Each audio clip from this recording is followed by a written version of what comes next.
Imagine this: Jerusalem in flames, the walls are torn down, the temple, the very place where God's presence dwelled, is gone. For the people of Israel, this wasn't just the loss of a building, it was the loss of their spiritual center. Their whole faith life had revolved around sacrifices, worship, and prayer at the temple, and now it was gone. Have you ever felt like that? Like the place you meet with God has been taken away?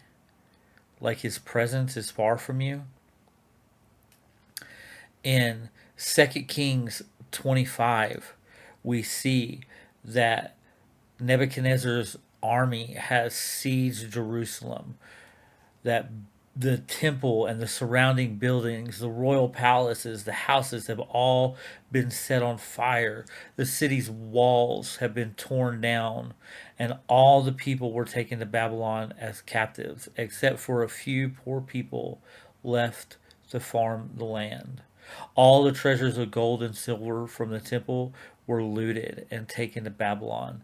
The center, this thing that, when the children of Israel were brought out of Egypt, they had the tabernacle, this temporary temple, and then they got to this place and were able to build the permanent home for Yahweh, for their God, for our God. And now it's gone. They destroyed things down to the foundation. It wasn't like, let's bash out some windows or kick in a couple of doors. No, they leveled the place. It was completely gone.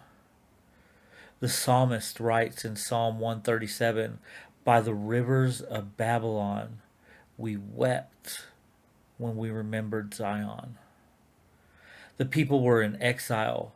They were far from home, and without the temple, their faith felt unanchored.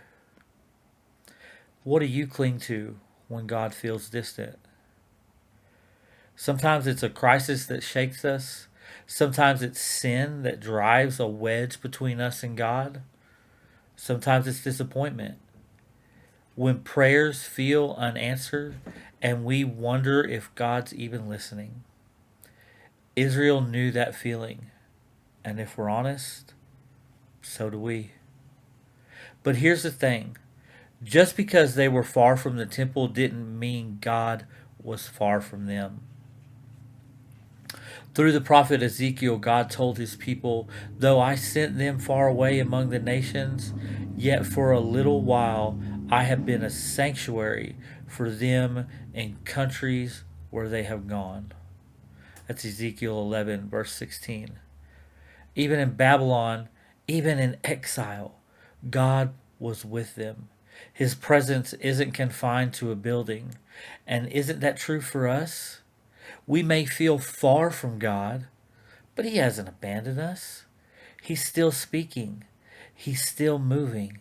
He's still a sanctuary in the middle of our exile. When you feel far from God, is it possible He's closer than you may realize?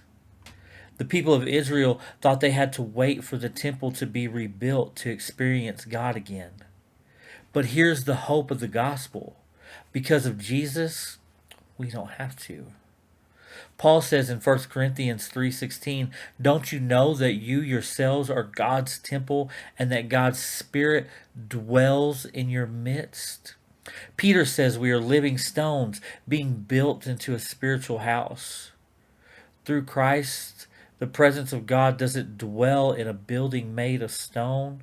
He dwells in us. You and I are His temple. Let me ask you this. If you really believed that you are the temple of God, how would it change the way you live your life today?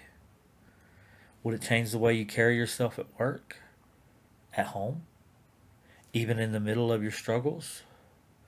Because God has chosen to make His home in you. So yes, the temple in Jerusalem was destroyed. It was rebuilt, and then it was destroyed again. But the temple that God is building in Christ, in you and me, that can't be destroyed. So when you feel far from God, remember, He's not waiting for you to rebuild something before He draws near. He's already drawn near. His Spirit dwells in you. We don't have to go searching for a temple. We are the temple.